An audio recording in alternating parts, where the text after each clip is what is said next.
things were looking dicey. I was like in jail, like, fuck, I'm gonna have to go home. I'm gonna have to go into debt and eat these legal fees. I'm gonna be screwed, like the tour's over. And our friend Sax and my buddy PJ, shout out to them, were waiting there, jumping up and down, screaming, "We did a GoFundMe! Everyone bailed you out!" Ah! I instantly was like, "Oh fuck, we're back! Oh, we're gonna make the Gorge! We're back up!" You know? Hello, folks. Welcome back to the Best Show Ever podcast, the podcast where we talk about the best shows that people have ever seen in their lives. I'm your host, Cam Herdt, and thank you for being patient with me last week. We did not have episodes out last week because I was at sea. Okay, I was in the Gulf of Mexico.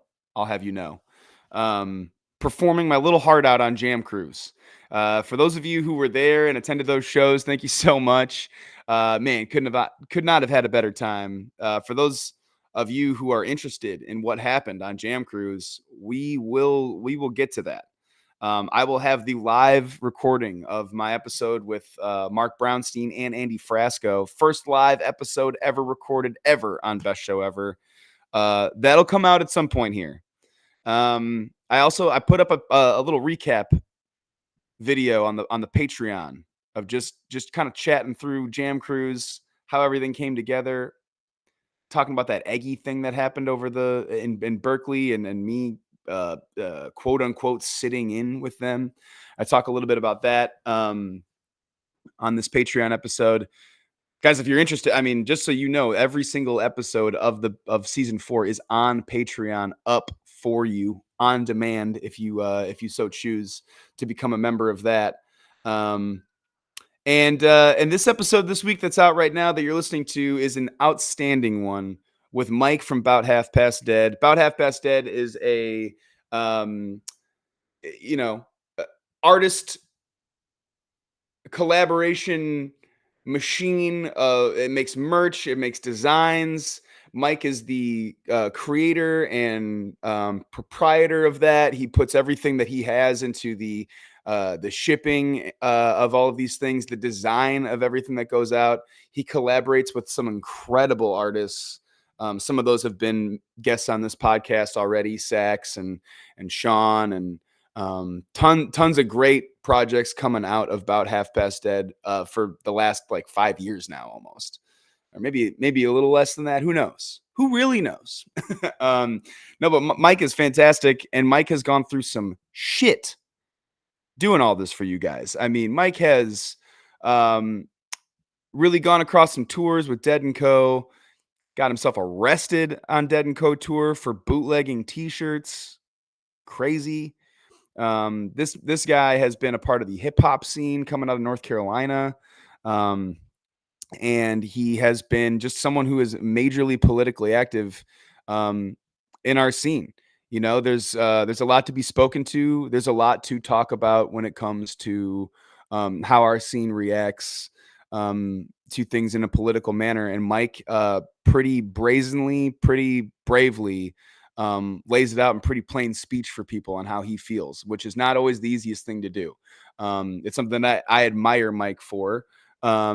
And he also has a really good way of having a sense of humor about all this stuff. You know, like it comes through in the designs, it comes through in the way that he carries himself. And in this episode, he just talks about what it takes to be a lot artist, a lot merchandise maker, you know, how that, you know, this dude is not a shop.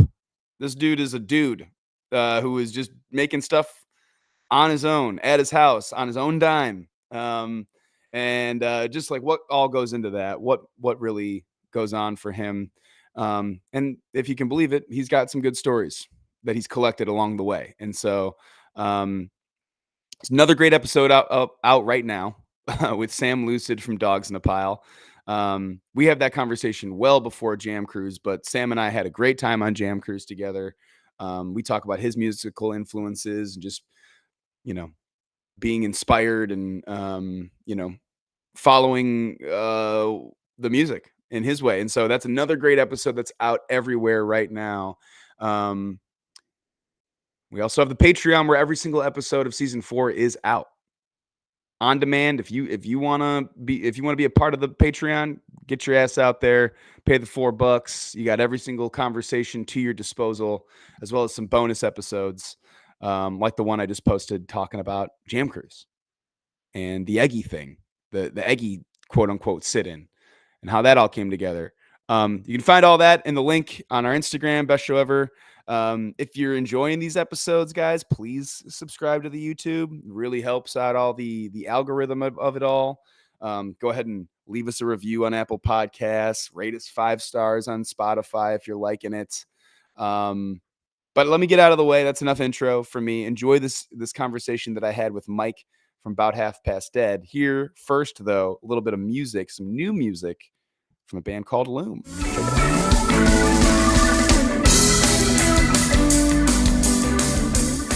Dude, I think my first question is probably, so I ordered a shirt like 2 weeks ago, and I just want to and you know, like, what the fuck that is, or Oh, that's so good.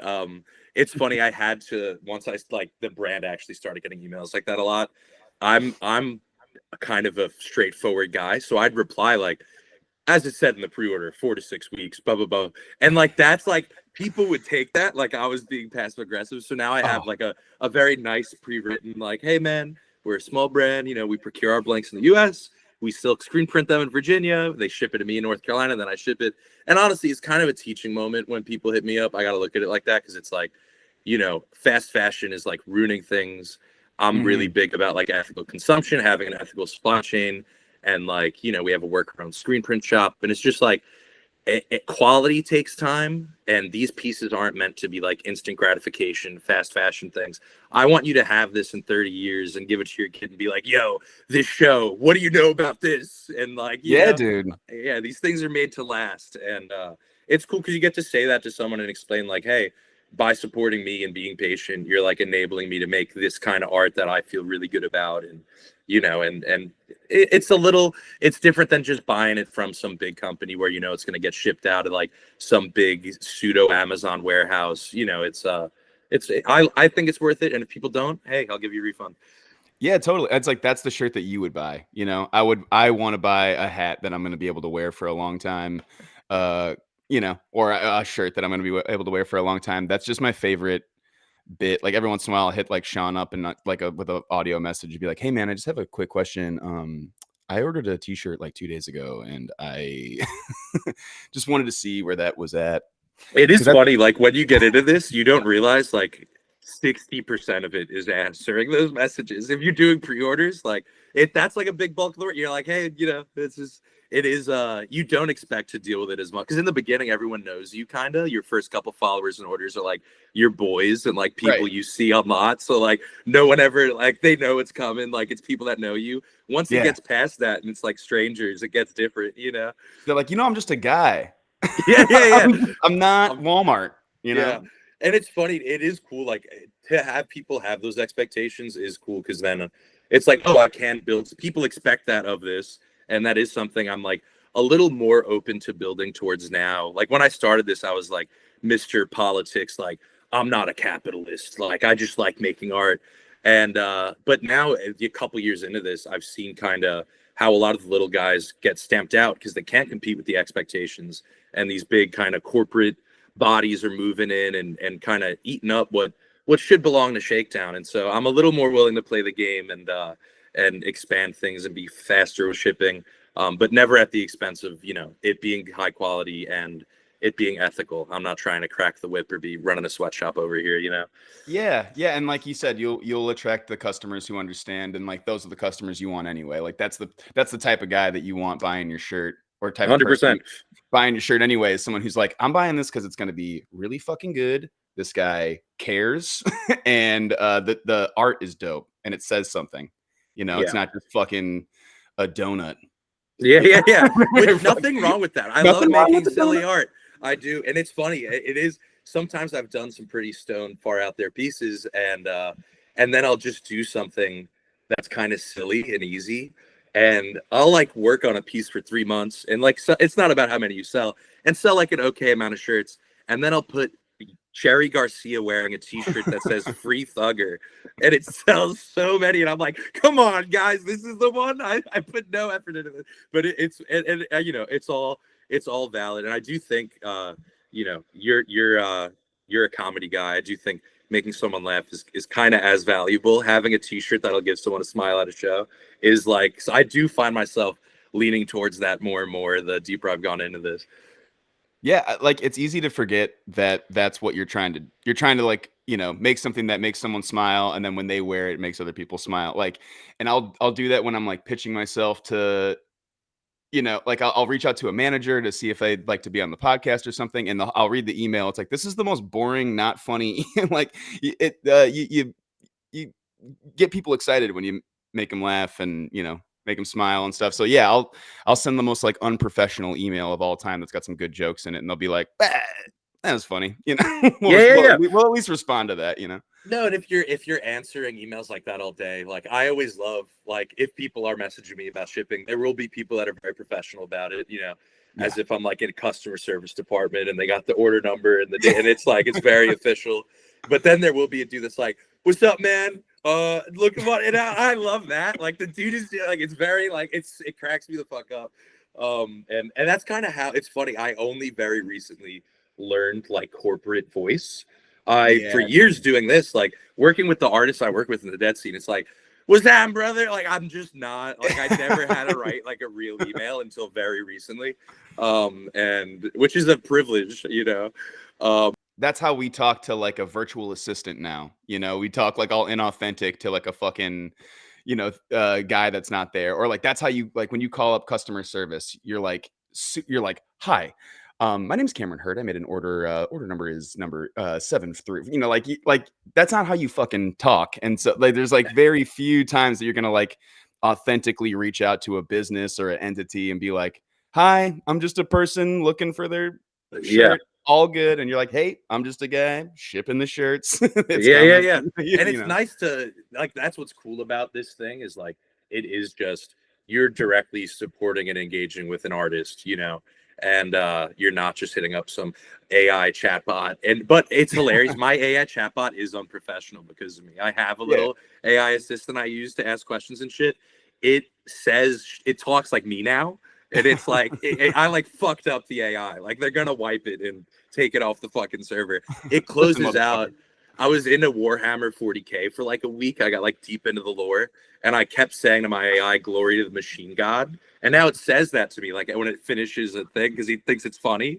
And it's like, damn, you really shouldn't be saying that, bro. You're going to scare people. Damn, you really should. Damn, dude, too good. Well, I mean, shit, we could talk about customer service all day long, but that's not what the cut podcast all that about. Out. Yeah, we'll definitely cut all that out. We're here to talk about your shows, and we'll get to your best show ever. But what was the first concert you ever saw in your life? So like the first concert I ever saw in my life was American Idol Live. Whoa. Yeah. With my mother. And we were big American Idol fans, and we went to go see it. And that was like my first concert, but I was like, I barely remember it. I was like a kid. And then my first like concert, I was, I think 14 or 15. Flatbush Zombies had just kind of hit in a big way. Yeah. And me and my buddies, we were latchkey kids. We were kind of like, you know, it was funny. Flatbush Zombies, like if you had to be there to get it, but it really like changed, I think, the way a lot of people looked at shit. They infused this kind of Grateful Dead, like Eastern philosophy, like you're expanding your mind with drugs thing into hip hop, which I was already very immersed in. And me and all my latchkey kid friends were like running around, like, you know, we're in that era where we think we're going to be millionaires selling like dime bags of weed. And we're like running around being bad kids. And we're like at a private Catholic school, you know? So like all the influences and like things around us are like, you're being bad kids. And it was like the first, and even the music kind of was like that. And then Flatbush Zombies came around and we're like, you're actually trying to expand your mind. You're looking for these things. Like there's a value to this in this search. And I don't know, it turned me on in a big way. And we snuck out I put pillows in my bed and acted like I was going to bed early. And we went, it was the Lincoln Theater in Raleigh, North Carolina, which big shout out to them. One of the coolest theaters. I'm shocked it's still around. It has a big parking lot around it. It's this tiny little building. Billy's played there. They have a bunch of great jam band acts all the time. And it is all apartment complexes, all the blocks around it. Like it should have been sold years ago and turned into like a property, but it's hanging on there somehow. I'm sure it's being run at a loss. Shout out to whoever the owner is. It is, you know, you were doing something great for the community, but we sneak out to there. I think it's like an 800 person venue, packed out. It's Flatbush Zombies and the Underachievers, and it's their Electric Kool-Aid tour, which I didn't know what Electric Kool-Aid was at the time. I definitely didn't know that they were like hearkening back to the Electric Kool-Aid rooms with the Grateful Dead. I didn't even really know what the Grateful Dead was at the time. So I'm like really fresh, empty cup at this point. Yeah. And we go in and, you know, this is, you know, a complete, it's funny. There's almost, you build a tolerance to like the mind expansion that happens at concerts over time. And I'm sure we'll talk about Dead shows that I had like huge epiphanies at, and that just kind of rocked my shit. But it's funny, like that first show when you first enter, I guess that counterculture and ephemera that I love the Dead so much for, being there in it, I mean, it rocked my world immediately. I love the Underachievers. I love Flatbush. The concert was amazing, super high energy. At one point, one of the Underachievers, I believe it was AK, but maybe not, who knows, passes a blunt to the crowd. And like we smoked weed. And this was not like high school in the 2000s or even the 2020s. Now, this was the 2010s. We had the dark web. We like smoked good weed. Like it wasn't like I didn't smoke good weed. But this shit got me like insanely fucking stoned. Like I'd never been so. And to this day, I keep trying to figure out like what was in the blunt. Like at the time, I'm like, oh, there was something psychedelic in it. I don't even think that's possible to put psychedelics in a blunt. One of the listeners surely will know. I thought maybe it was dipped in lean. There was something extra to it that you're a weed guy. You would know. Yeah, I would. I really, there was something in that blunt, and maybe it was just the magic in the air. Yeah. But the two hits had me fucking seeing shit. And I pass it. So it's funny. It goes to the white dude in front of me, goes to me. I pass it to my white friend Corey, who passes it to a black woman. Immediately, security fucking grabs her and takes the blunt out of her. Like really fucked up. And venue, like everyone sees this and is pissed. And the RPD is at the show. And I could spend the whole podcast episode talking about Raleigh Police Department and the various North departments and how they interacted with hip hop shows. And you know, we get some bad sting operations at a Fish show now and again. There were years of kind of real crackdowns, and a lot of shows ended when something like this happened. Right now, RPD's coming in, shows probably going to get shut down. Like, you know, I've seen a million shows end this way after this, but this is my first show, granted. And so Underachievers and Flatbush are all on the stage, and this woman's kind of fighting being arrested. The security won't grab her. She won't let security take her out. So the cops kind of come in, these two cops, and they're putting her in handcuffs, like in the middle of kind of the big giant mosh pit. And the Underachievers and Flatbush Zombies start chanting "fuck the police" and flipping off the cops. And then the whole crowd turns onto the cops and starts flipping them off and chanting. And I shit you not, the cops put the cuffs away and backed out and walked out of the place because it was like, this is going to turn into a riot. It's not worth it. Let's just, the show's over in 45 minutes. Let's just let it go and happen. And then I'm sitting here zooted. And I mean, talk about, you know, an experience that'll rock your shit. I'm like, whoa, the people, power of the people, man, you know. Just all the lines getting filled in. Yeah. You're like, holy shit. Yeah. It rocked. It was, and it also, you know, we all resonated with kind of the fuck the man thing with the whole music. So it was just this moment that, I don't know, it was radicalizing, and it's just like, it set me down a path where I think the next 5-6 years I was I was immersed in hip hop before then. And then after that, it was just all in. And, you know, that was kind of where my creative beginning started. And it was just, and it wasn't until later that I connected the dots and was like, oh, I kind of got on the bus at a Flatbush Zombie show when I was 14, 15. Like, you know, they were redoing the Electric Kool-Aid experiences. It wouldn't be till I think 3-4 years later I'd go to my first Dead show. But I was very much on the bus after that. Well, I mean, like, yeah, as far as hip hop goes, like one of the headiest shows you could attend, and it's your first concert. And so, like, and we could talk forever about I'm from Wisconsin, which wants to be from the South so bad. And I also went to a private Christian school, and there was a bunch of white kids who listened to hip hop and were into that culture. And so when you finally get to walk into the room where the culture is happening, and everyone's there, and like it's, then it gets like super real, where it's almost like a fucking like, that sounds like a music video that they would make, and it's happening right in front of you, and you're like, yeah, it's just blunt or no blunt, that was gonna rock your shit, like, 100%. It was truly crazy. And then you go back to school the next day, and you're like, go back to the Christian white school. Yeah. And you're like, you motherfuckers don't own me, man. No. And then I was just like that for a decade. Dude. Which rocked. It was great. It led to amazing life experiences. But it really, it so crystallized and solidified a lot of what I was already feeling, and just gave me, all what I was feeling. It felt imaginary, or like you said, like it was something else. And then you're really there and you see it. And you start to, there are shows that I think change your year, change your month. There are those couple of shows that change your life.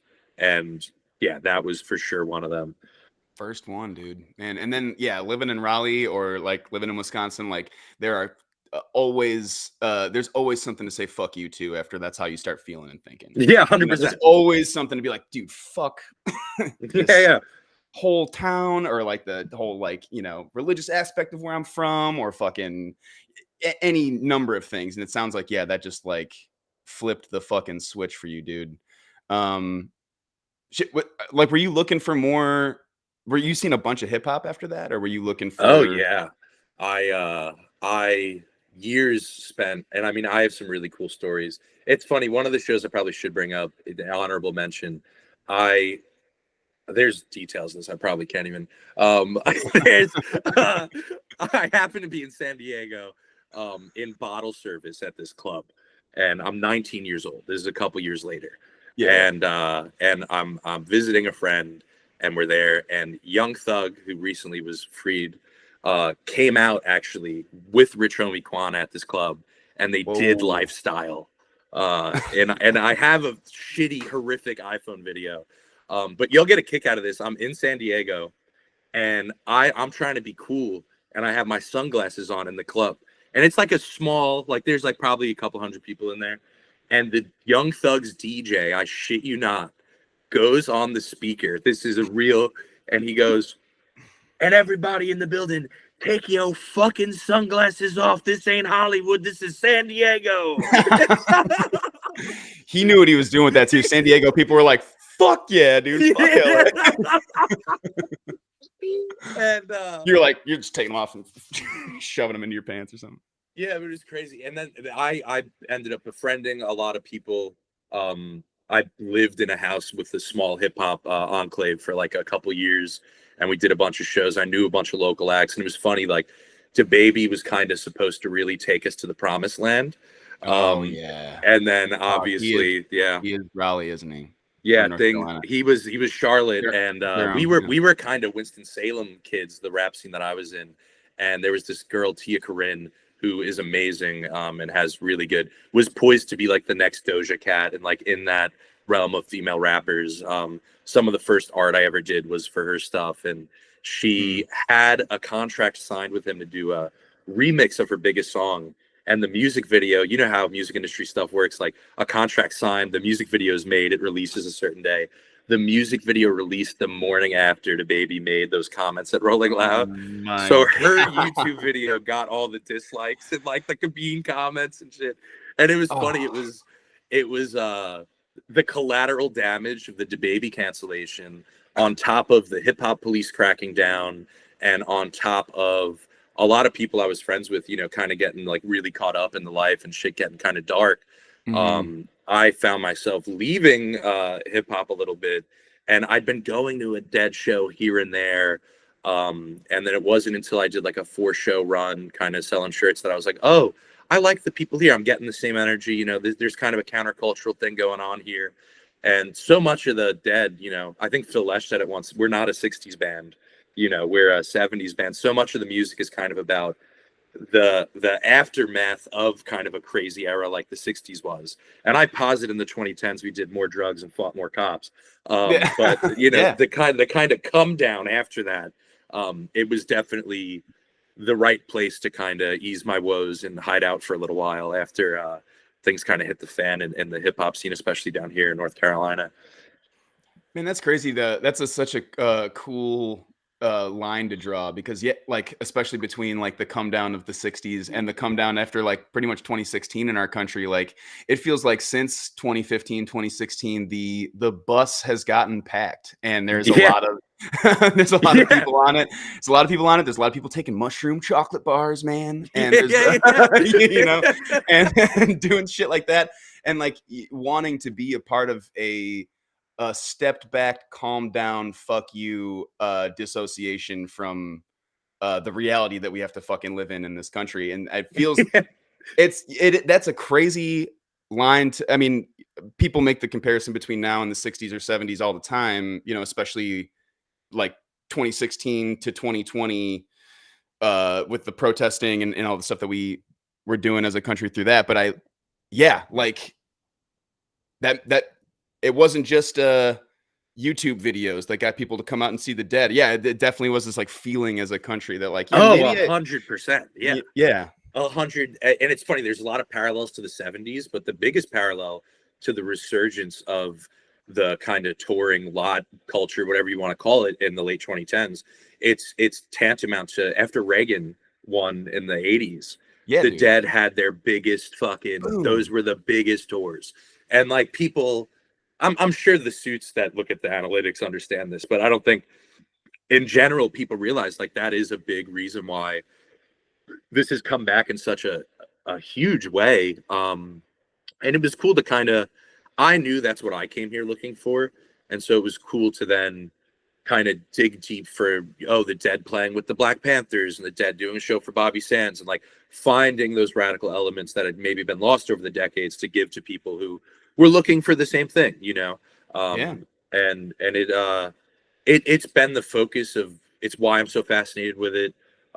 It's been why it's so healing and important to me. And yeah, I think, you know, it's easy sometimes to project your own experience on everyone. I think everyone has their own relationship with the music and what it means.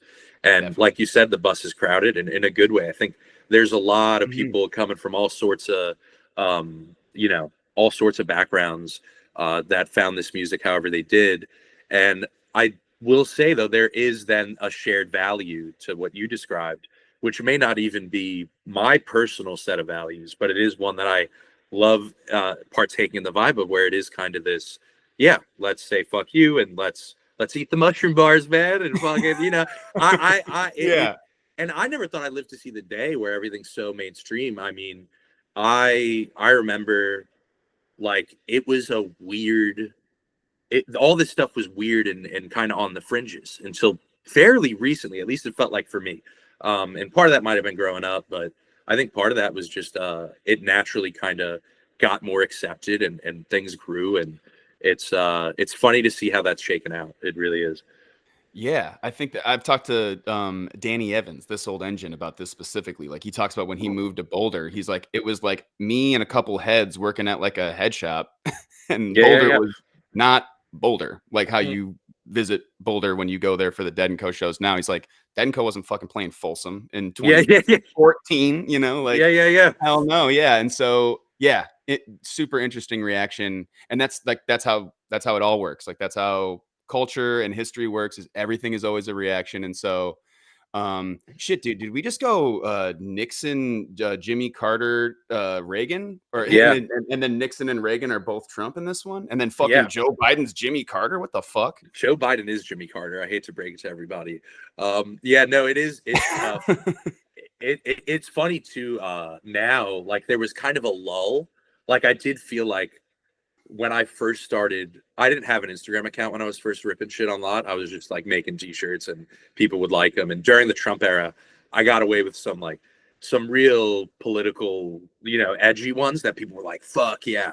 And it's funny, you almost had to taper it a little bit during the Biden era. People kind of were like, all right, I'm trying to enjoy the vibe. Let's not fucking, That's how comedy worked, man. I mean, like at some point you would do shows. It's like, don't do the fucking Trump impression tonight. How about that? Yeah. No, truly. It's like, I'm not trying to think about it. But now we're back. We're fully back. I'm like, okay, cool. I can make a little political art again.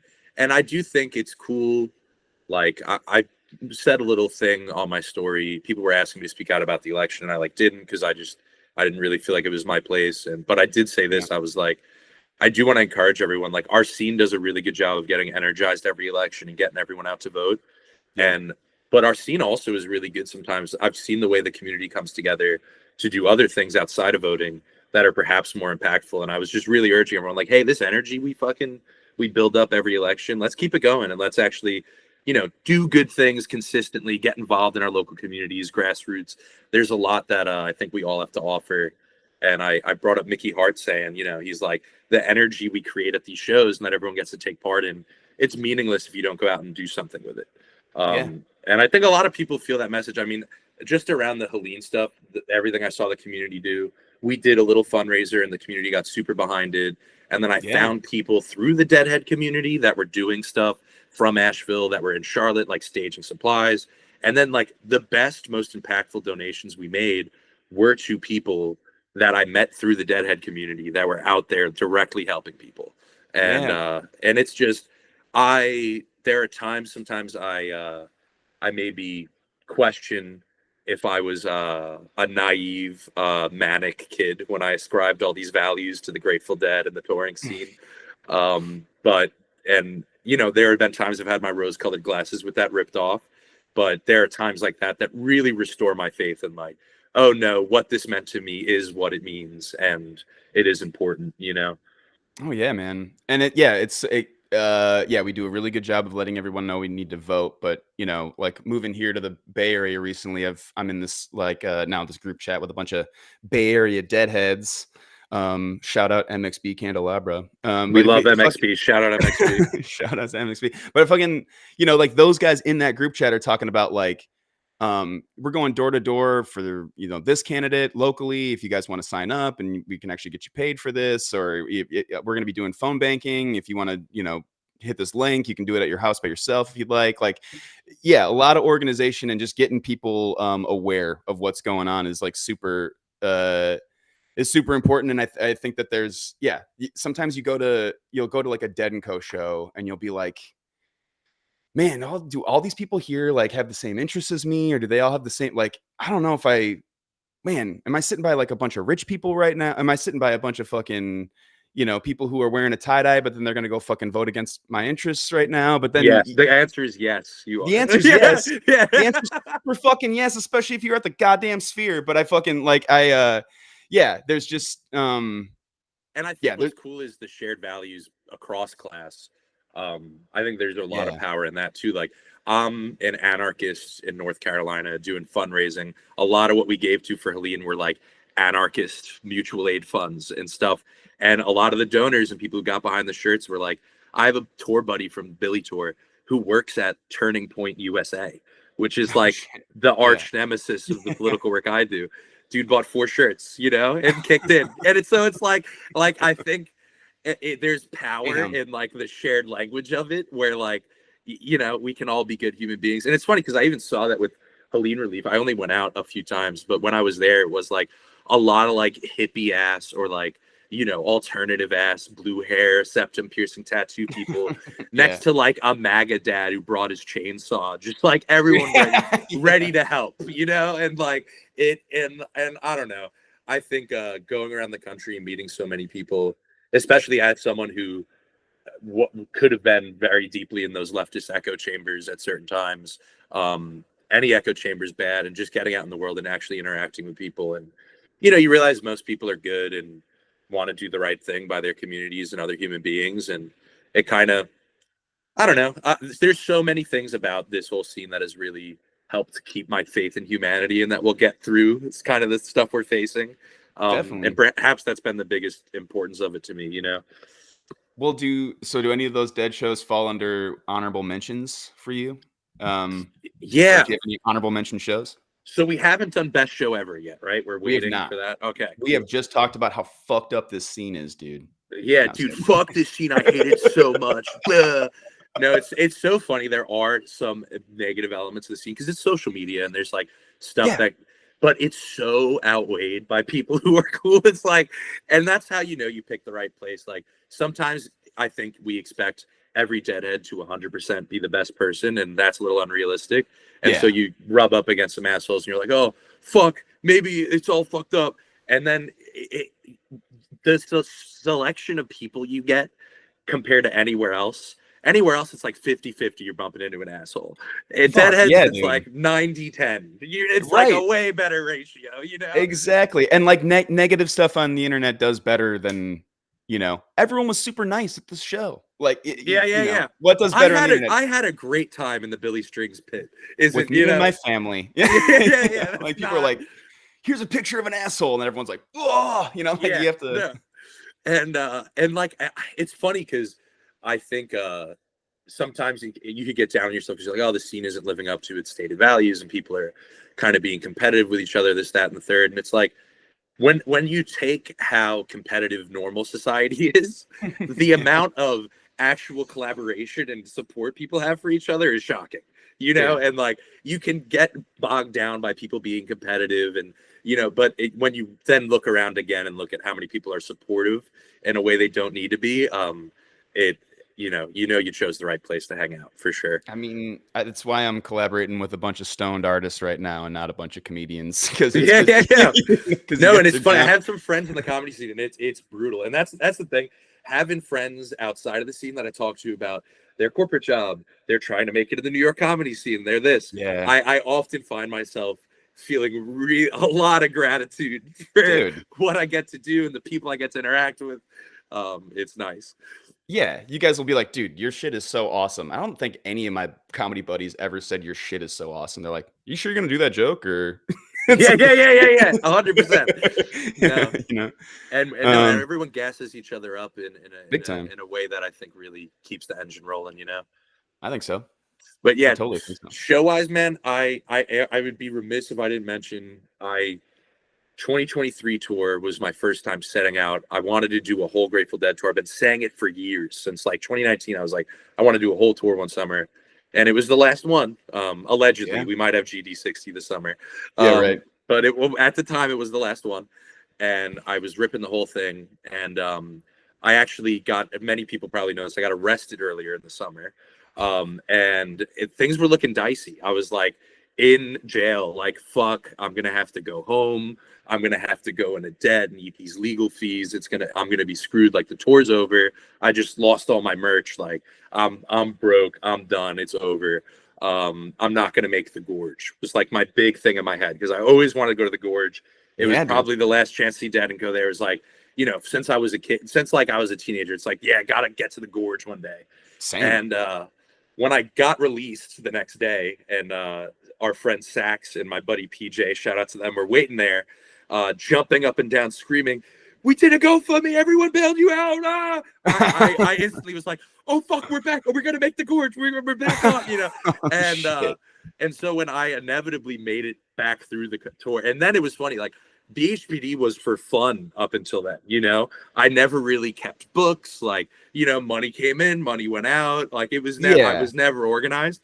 When you lose like $6,000 worth of merch and you have almost $20,000 in legal fees and the GoFundMe is covering a good chunk, thank you everybody, but you still have something to cover. You all of a sudden you're like doing it for real. So I really started grinding it and like doing the shirt drops and like getting shit shipped ahead of a show and really like on it. And then I was like, oh fuck, I can really do this at like a good level. And it was fun to do it and spread it. And it took a lot of fucking work and effort to make it to the Gorge. I had to really work my way out of a hole that summer, just hawking t-shirts. And when I made it to the Gorge, I had crossed like the hill. It's kind of a long walk up. I'm not the most in shape guy. I was puffing and puffing. And it was funny. I was with a whole bunch of friends, and our one friend who like isn't part of the scene was like, like made it right up the hill and was like completely good. And all of us were like, oh my God, fucking too many fucking, too much lot food and sitting around in fucking folding chairs, you know? Yeah, right. And we make it there. And that was enough. Just seeing the view in the sunset. I was having an amazing show. They were doing a Bob Dylan cover. I was already like, you know, just beside myself at having finally made it. And then one of my homies is like, yo, Mickey Hart's wearing your shirt. And I'm like, yeah, fucking right. Get fucked. Yeah, definitely. Yeah, for sure, dude. Yeah. And I had kind of known. So someone close to Mickey had bought a Drums in Space Mounted shirt for me. And they came to me earlier that summer tour and were like, yo, I was wearing my shirt and Mickey stole it from me. Can you give me another? And I was like, fuck yeah. If you gave one to Mickey, shirt's on the house. Here you go, you know? And they said something about like, I think he'll wear it on stage. And I'm like, yeah, fucking right. Okay. You know, because you know how it goes. People say stuff like that all the time. And you can't get your hopes up because like a lot of times it doesn't pan out, you know? So I was like, whatever. I like wrote it off. I was like, whatever. And then I'm looking at it and it's like a red and blue shirt on a white tee and like design on a white tee. And so I'm like, oh, it's just a dead Steely. You guys are tripping. It's not. And then the camera fucking pans to it. And I'm like, oh, fuck. Oh, fuck. We did. Like people must like, I don't know what people around me thought. And I don't know. It was just really and like I had my little Anarchy Mickey on the shirt. It was like, and it was just to, you know, people see the highlight reel on social media. You know, they see you at all these shows and it's fun. What they don't see is, you know, a lot of sleepless nights, a lot of sleeping in truck stops, a lot of peanut butter sandwiches on the road, a lot of crashing on the floor 13 wooks deep, waking up in a pile like where the wild things are and unable to find your vape. Like, you know, there's a lot that doesn't get shown on social media. And you do it because you love it and you love meeting the people and you love the culture. And I'd do anything and I'd drag my balls across glass to be, you know, to just get 15 minutes with everybody. But and that's why you do it. But then to have that affirmed and actually have something to show for all that effort, I just instantly knew like, okay, cool. Like it doesn't really matter what happens now.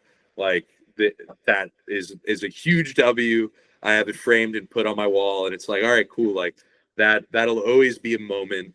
And it was extra cool because I wouldn't have been able to do it if it wasn't for my friends in the community. It was very much a group effort to get to that show. And I was there with Sax and with Will from Under the Weather, who are both close friends and collaborators of mine, and along with a bunch of other of my close friends and loved ones. And we're rolling deep for the Gorge, probably the deepest I was rolling all summer. A lot of times I'm out there by myself, you know, and just everyone, we all cried. We, you know, yeah, dude, yeah, like you were you were with all your friends and all that, but you were most importantly not in jail. Yeah. You know, you weren't in jail anymore, and you were with your friends who got you out of jail. And yeah, dude, I mean, like that was going to be a special night no matter what. And that's got to, you know, you talk about it in entertainment stuff, like you make it a bunch of times. There's not making it. You make it like 10 fucking times. Yeah, 100%. Yeah, and like just the, you know, how down you felt like you were making it was just getting out and having your friends help out with that. Like that was a form of making it. And then you make it again. Like, yeah. And then there's like that realization of like, oh fuck, I just have to hit these like checkpoints. I have to just like get myself to the end, keep making stuff and like keep plugging away. Cause there's going to be a lot of bullshit, but it's for moments like these that I go through all this bullshit. And yeah, like, well, you can't put a price on that. Like you could sell a fucking 10 grand worth of t-shirts, you know, that day, but there's no amount of money that like leads to like you watching a member of the Grateful Dead play a Grateful Dead show in your fucking shirt. Like that's it's crazy. The fourth to last show on the road, you know, like buzzer beater at the very end. And And it's crazy too. Such an like the whole getting out of jail thing and the community support. It was an affirmation of this being kind of an anarchist fuck the man culture, because it's like, no, fuck yeah, we love our bootleggers and we're gonna do this, you know. Yeah. And the way even the band was like, you know, people were posting and reaching out and like really like the community got so behind it, and it was such an affirmation of the values I started doing this for, that like this was what this stood for. You know, you realize, oh, this was the best possible place I could have picked to hide out. You know, when the hammer came cracking down, everyone had me. And it's funny, the day I was arrested, this is just a funny aside, the cops were like loading all my clothes into a big pile, and all these wooks like were playing a game. When the cops would like turn around, they'd go and grab like a handful of these and like run away. And then the next day, these dudes pulled up in a Subaru Outback with like a bunch of my shit. They like hung in Burgettstown waiting for me to get out, and like had a bunch of the shit in the trunk. You know, and it's like, it's shit like that where it's like, dude. Yeah, it really, it feels like Oh Brother, Where Art Thou, when like magic shit is happening for the journey. Like the way things really came together and people have my back, it really affirmed like the best values of the scene and why I love it. And so yeah, all of it culminating in that moment at the beautiful Gorge. And it was just a fantastic show on top of that. Like it was I go back and listen to it. It was incredibly dialed. And I just, it was, and it's funny, that's not even my best show, but it is. I was just going to say, great honorable mention. It's two amazing shows so far that aren't even the best show ever. I know. I've been really lucky. It's crazy. Yeah, man. Well, yeah, and I think I mean, I feel the same way about my shit, dude. Like it is. It's so nice that people are down for the jokes, and it's, you know, it's stuff that I was just gonna do with my brother anyway. Like I was just gonna joke around and do a Bob voice in an audio message to my brother anyway. Yeah. And so it's no, you're doing bits regardless. Yeah, I'm gonna do them. You're gonna make the shirts, and so and you're gonna make some art anyway. And I think that people you care about your shit. I also care about my shit. I want people to think it's good. I want people to enjoy it like they enjoyed the last one or whatever they enjoyed the first time they saw one of the videos. And so I think that our community also really appreciates when someone is doing a good job, you know? Yeah, and people know authenticity. Like you said, like you want to do jokes, you like doing it. Like, you know, this was a barely profitable venture that I was doing for fun without an Instagram account or building a brand for the first couple of years. Like I was not really doing it the way everyone else does. I think it's cool to do something not in a side hustle way and like just do it authentically, and then literally stumble over your dick and like be forced into having to run it legitimately. Like there's there's something really special about that I think people resonate with. And also like, you know, it's just like, it's not contrived. Like I really love doing this and the things I get to say and do. And like, it's a real blessing too, to be able to be who you are and generally not get stomped down for it and be, you know, appreciated and accepted for that. It is so nice. It's that you can't put a price tag on that either, you know? Yeah, I mean that's great for you, dude. I am doing it for the money. I make a lot of I do embarrassingly well off these reels. So I don't know what you're talking about. But your best show ever. Best show. Best show of all time ever. Best show of all time ever is in Philadelphia, as the best shows often are. Wow. And yeah, right. And so this is my first ever Dead tour. I'd gone to one-off shows, or like I went to the Fall Fun Run, which was 2 nights in a row, which at the time was a mind-blowing experience. Waking up in the morning and being like, I have another to go to was like the first time. And now that's a normal feeling. But like at the time that was like, whoa. And it was my first, like, and what's funny is the first couple of years I was getting to the Dead, they'd always come through Charlotte and Raleigh. And then for a while they would like kind of start the East Coast leg there. So you could just kind of hop on. And I didn't one year I just did like Raleigh and Virginia. And I was like, and I wish I kept going and I didn't. And then one year I saved up, I made a bunch of shirts. It was Deadheads Against Fascism shirts. It had a black fist and a white fist smashing a Nazi logo and a steely. It was based on a Gut Instinct, is this band, some people may know, is based on one of their logos.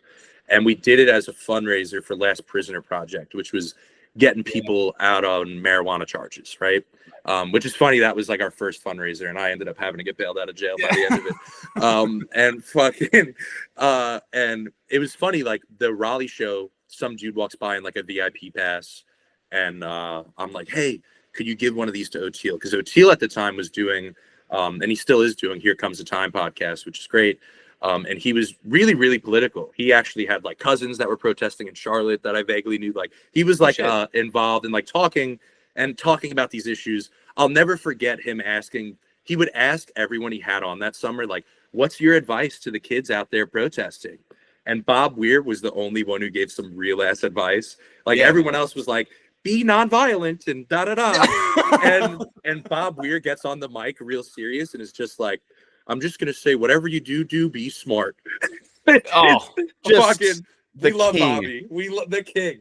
But I really wanted Field to get one of these shirts. Like I was resonating with what he was doing with his podcast at the time, and I felt like he was really embodying the spirit that I was resonating with, and didn't expect anything to come of it. Sold out of those shirts. We did Virginia, and then we went to Citi Field, which was really fun. I got to meet a lot of like the New York creatives I'd been a fan of. I met Gordon Double Wonderful for the first time. Gave me a very warm welcome, and it was cool. He was doing a lot of Bernie shit back then, so we were political buddies, and it was just cool to meet put faces to names and these artists I've been following and buying from for years, because they weren't making it down to Virginia or Raleigh shows that I was at, Right. Lions NYC would, shout out to him. But fucking, I bought a shirt for him one time. But like, it wasn't, not a lot of the New York guys were like coming down. So it was cool to do that. And then the tour's kind of, like I did what I was supposed to do. I made it through Citi Field and I'm exhausted. And I have two friends with me. And the plan is, they're my college buddies and my childhood friend, who are now buddies and hang out all the time hilariously. And they come to the Citi Field show, and the dude next to us is selling crystals and hears it's their first show and is like, "Hey, I'm going to dose you guys. You guys got to get dosed." And my friends are like, "No way." And I'm like, "You guys should do it. Hell yeah. I'll keep track of you. I'll be the trip sitter tonight." And it was their first Dead show at Citi Field. And so they get dosed. And the original plan is to drive to Philadelphia that night. The show's the next day. Wake up in the Airbnb and get to Philadelphia. And we're driving my Silver Stallion, rest in peace. And so I'm trip sitter. They're off their rocker. And we get through the show, and I'm kind of tired. And neither of them are in any condition to drive. And shout out to my ex-girlfriend, who, knowing her, she's probably listening. She volunteered to leave New York and drive us to Philly in my car, because we weren't going to do it. And because we were not going to make it. And she did the drive and got me to Philly. Can already hear it. You're not fucking driving. Yeah. She drove, and I would not have made the Philly show if it wasn't for her. So shout out to her. I get to Philly, and the next day we set up, and we're next to the same dude. And I don't want to say who he is, but he was selling crystals, and he had like, this is like Owsley shit, and everyone says, "Oh, this is Owsley shit." This guy was not really spreading around. We were just having beers with him all day, and he's like, "It's your first show, like, let me the real head stash," Yeah. And so then he's like, "You trip set them yesterday. You're the experienced one, right? You want to get ready for tonight?" And so I'm like, "All right, fuck yeah." And he puts a squirt on my hand, and I don't do liquid a lot, so I don't know. Yeah, I'm like, dude. It was a big squirt. It was a lot of acid. If I had to reasonably guess now with a little more experience, it was probably somewhere in the 900 to 1200 mics range. Yeah. What many would consider a heroic dose. It was weird. A lot of acid. Getting very weird. And this is my first time having really been on Dead Tour. And I'm like really connecting with like the people and loving it. But it was an experience I'm not sure I would have like returned to. I almost felt like I did the thing. Like I made it to New York. Oh, I did a couple Dead shows. Woo-hoo. And Philly, this was just a victory lap. Like we did it. All right, I'm going to dose. I already got my friends through their show. Like let's go enjoy it. One last show. We go in. It rains. It's pouring rain all day in the lot. There are cops coming around on their horses and shitting on purpose on Shakedown. And now the poop is running everywhere because of the rain. Just kind of a horrific scene to be coming up in. Yeah, and you just got so much acid in you. That's awesome. Yeah, so much. We barely pack the car up and put the tent away. And we make it into the show. And it's raining. We're not sure if they're going to come on. We're waiting under an awning before they were letting us in. It was like a whole journey to getting in the show that I don't even really fully remember. But we eventually get to the nosebleeds of Citizens Bank Park. And if anyone hasn't been up there, you have a whole view up there of the entire city of Philadelphia. Honestly, it's hilarious. It's almost as beautiful of a view as the Gorge, but it's Philadelphia. But it's Philly, which is very funny. So, but it is beautiful and breathtaking. Gorge, Philly. Yeah, it is. The Gorge, Philly, exactly. And truly, like we've gone back many summers to Citizens Bank Park now. I always I like make my friends get the nosebleed seats. I'm like, it is such a beautiful view. It's great up here. And so we're there, and the band is fucking. They eventually start rocking it, and because it's raining, they don't take a set break. They just play through. Damn. And they're ripping it through. And thank God, because we might not be speaking right now if there was a set break. I would be in an insane asylum. The one God. Dead show there wasn't a set break. I needed there to not be a set break. I was I needed them to keep playing so badly. And they're ripping it. Mickey Hart's ripping it so fucking hard. And like I would barely come to and see the stage. He collapsed on stage banging the fucking drums and kept playing on the fucking ground. Like it was just this insane experience. And my friends think I'm asleep because I'm passed out like up in these nosebleeds. I'm fully astral projecting. My soul is outside of my body looking down onto Philadelphia from the clouds. And then I'd come back to every once in a while and be like, oh, fuck, I'm in the nosebleeds. Oh, shit. All right, back to and I'd be back in the fucking, gone. And I'm up there and I'm seeing what could only be described as a rainbow cloud fighting gray clouds. This is what I'm seeing, right? There's clouds fighting. I don't know what clouds fighting looks like. But do your best guess. They were fighting. And the clouds are fighting. And eventually the rainbow clouds start really fucking, they're getting their licks in. And it's a Rocky movie. It's tuned to the music, and like Mickey's fucking banging it harder. And I'm seeing like the reverberations make the rainbow clouds stronger, and eventually there's this big rainbow explosion, and I come to from it like when you're falling in a dream, like there's this big rainbow explosion. I'm like, whoa, and I shit you not, when I came back to just then, I'm tripping so hard, I'm not even aware it stopped raining. I'm like looking at the stage, listening to music, like looking at my friends, like, what's up? A guy taps me on the shoulder. And I turn around and it's this older dude, had to have been 83 years old, like huge white beard, old dude, taps me on the shoulder and goes, I got something you might want to see. And he points over his shoulder and there's a double fucking rainbow over the sky and the rain had stopped. And so I witnessed firsthand, as my soul left my body, the Grateful Dead changing the weather. And I maintain the band changes the weather. I saw it firsthand. This fucking old dude behind you was watching you the whole show, so proud. He was so proud of you, and then he's just like, he hadn't said a word the whole show, I'm sure, and he's just like, I'm gonna give this gift to this kid. Yep. Hey buddy, turn around. Isn't that awesome? Yeah, cool. Yeah, exactly. And it was pretty fucking cool. And then after that, I was on the bus, but after that I was like, oh fuck, I have to do this. And I have to keep doing this. This is like it was over from there, Yeah, dude. You're like, this is no longer music or a band. This is a whole different fucking thing. Because I was fully religious. I've seen a band. Yeah. Yeah. I was a spinner kid now. Like I was like fully, dude. This is a religion. And shout out to my ex-girlfriend. I would not have made it to that show if she didn't drive me. I'm sure she regrets her decision. But I know she's proud and happy about everything. We're good friends still. But yeah, no, it's it making that show was huge. And then we go back to the Airbnb, and as always, still some of our mutual friends don't like booking trips with me because I go for the cheapest possible option. I had a stripper's Airbnb. Nice. And we get there, it's leopard on the walls, strip poles, all this shit, but a really sick hot tub. And after the show, I'm in the hot tub kind of tripping, and someone DMs me, I forget who, that the band was gonna start partnering with Last Prisoner Project, who we were raising money for. So somehow, some way, that shirt got to the back of the stage, and they were gonna start having them at participation row and donate all this money. Fuck yeah. And so, like, coming down from that trip, I had the moment of like, oh, me being here and selling these shirts like actually made something real happen and moved things in a direction that I feel proud of. I am for sure going to keep doing this. I'm stuck here doing this for life. And that's what makes it the best show, is because, like I was talking about, life's changing shows like with Flatbush Zombies. After that show, I was going to be here. Like, About Half Past Dead didn't start till about a month after. That was the encore I got with my friends at Citi Field, that tour. And I got the Wait as the encore and named the brand after that.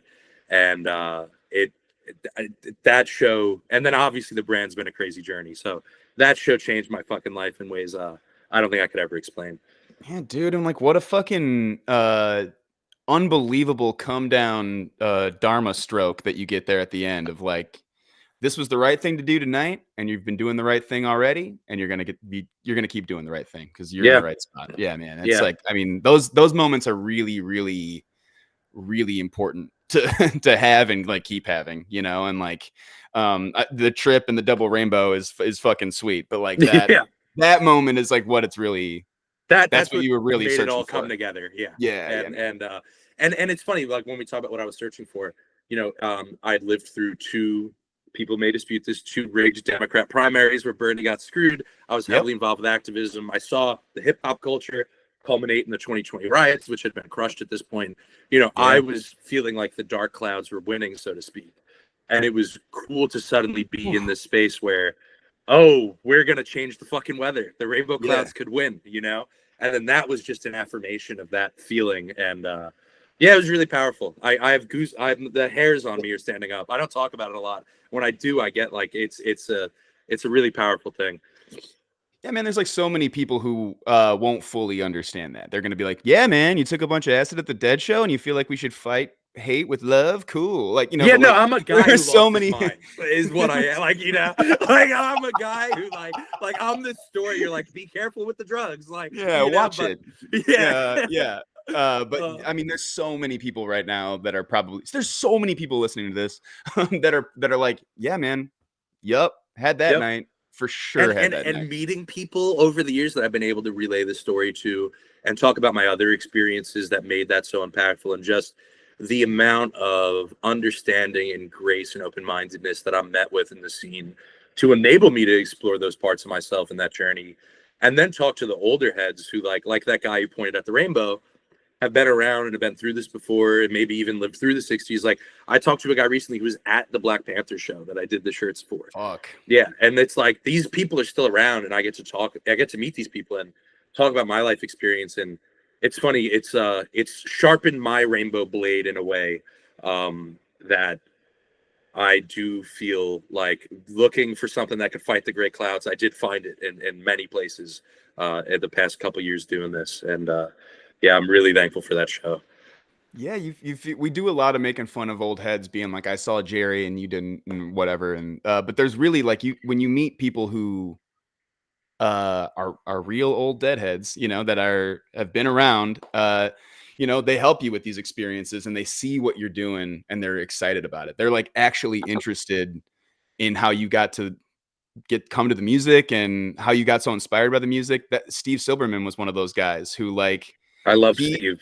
He's got every cool story in the fucking world, but he was so interested in like, and then how'd you get into the Dead and how'd you start going to shows and how'd you start feeling these experiences and stuff? And old deadheads are very like, you know, very much interested and think it's cool that we have this younger generation that's like trying to, you know, keep pushing the music forward. Well, it's funny, Steve in particular really is the platonic ideal of what an older head in the scene should be.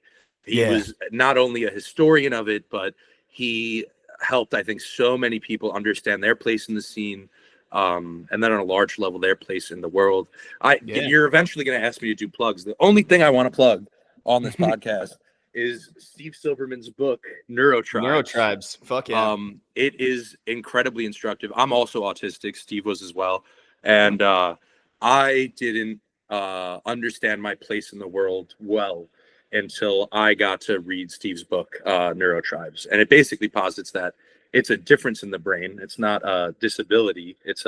You have a differently formed brain. There's things that are better about it, things that are worse. And so much of, I think, Steve's acceptance of himself that allowed me to read this book and have an acceptance of myself Yeah. is due to his experiences in the Grateful Dead. And to an aside, my autistic ass has had an easy time socializing and making friends and has seen this open-minded. That's part of why it's this whole adventure has worked for me. I don't think it would have otherwise. And Steve's a really good example of when you take the love the community gives you and do some good with it. I mean, Steve really made a big mark on the world and is probably one of my biggest inspirations in all of this ever. And our very brief interactions, like you said, he was always very interested. And yeah, it's really, I have a lot of friends who were a lot closer with him, but I just through this book and what it taught me, I feel a tremendous amount of almost I owe him. He that book popped up in my mind as much as that Philly show. And it's really cool to see that maybe the best, I think he coined the term neurodivergent in that book. Like I don't think that was even a term. And it's cool that it was an elder autistic radical deadhead who is the guy who did that. It makes me feel like I'm in the right place, you know?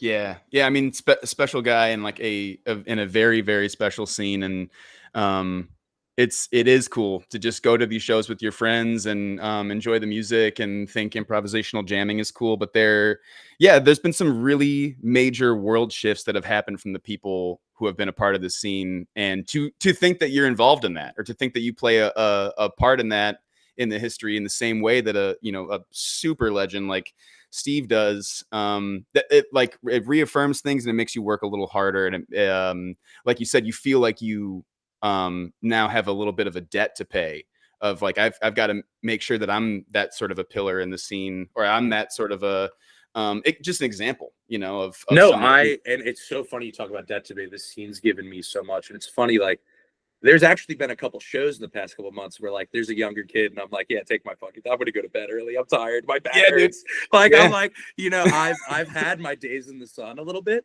I've had all these great experiences, and it's funny, I'm now kind of settling into like this unk status where like, and I'm enjoying, but it's natural though, and it happens, but it's and it's something I think about a lot.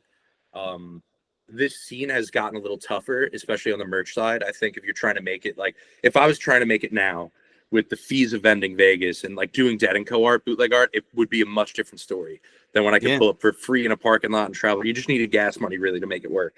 And it's a different story now. So I try to do what I can to help people on that end, and the younger kids kind of get a foothold. And then on top of that, it's, Steve met everyone with kind of a kindness and a charitable.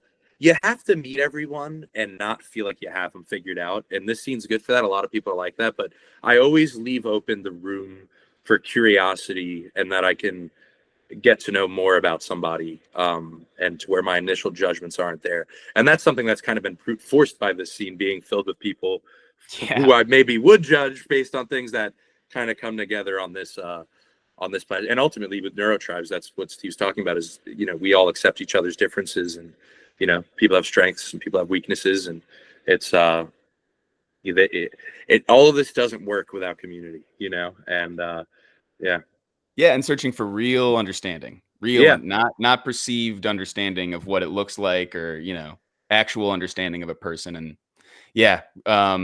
man, crazy awesome conversation with you, dude. I'm so glad that we did this. Thanks for thanks for wanting to be on the show. This is such a cool format of the show. I've listened to a couple other episodes, and I think I'm going to start asking people this as opposed to how do you get into the Dead, because if you ask someone about their best show, you're going to understand something about them on a level. It's such a good question to be asking. And I love the format. I love you. You're fucking great. I'm so stoked for the Goosemas show. That's what I want to plug too. Goosemas Comedy Show, Night Zero. That's right, baby. Yeah, and That's exactly right. Yeah, dude, thank you so much for having me on. It means a lot, and this was super cool. I hope people enjoy it. Yeah, I hope they do too. And if you have like a tracking number for that T-shirt or any, I got you, bro. Just give me about another week. Just fucking.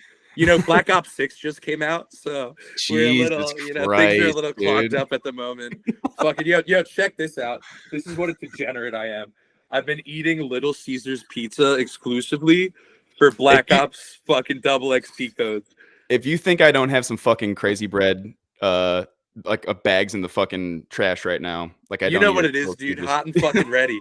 I'm ready to go. All right.